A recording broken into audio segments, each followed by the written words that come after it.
what sort of calculus Arab countries and other countries in the region also have to sort of grapple through in terms of intervening, responding.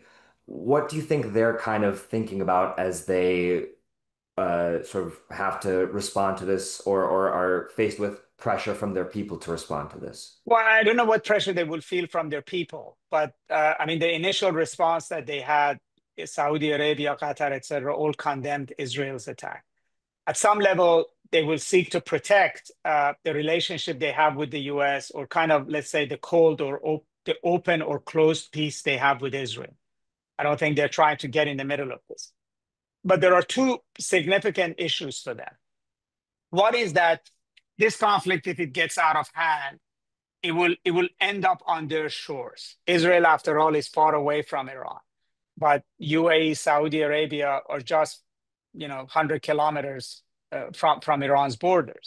The U.S. bases that would attack Iran, other than Diego Garcia in the middle of Indian Ocean, are all a large number of them are around the Gulf.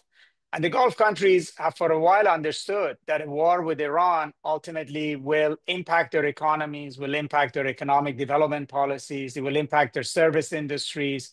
It's not like they could be immune to it. There's no such thing as a clean war with Iran.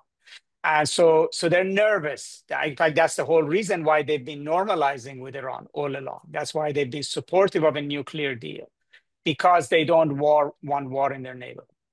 But I want to venture to say that they're also getting increasingly nervous about the idea of having one superpower in the Middle East in the name of Israel. Because Israel is emerging out of the Gaza war as an uber military power, which is unrestrained. It's unrestrained in its own mind, in how much and how it exercises military capability. It is unrestrained by Europeans, and it's not restrained by Europeans, and it's not restrained by the Americans. And if Israel crushes Iran, then basically the Arabs would have to deal with an Israeli superpower. Arabs were not happy with Iranian hegemony. They resisted it in the decade ago of Iran becoming a dominant power in the region.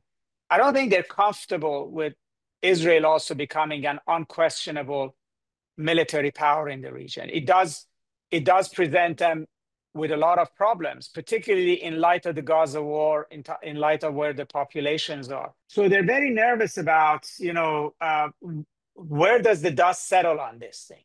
In war or in a peace in which Israel will emerge as the singular superpower in the region.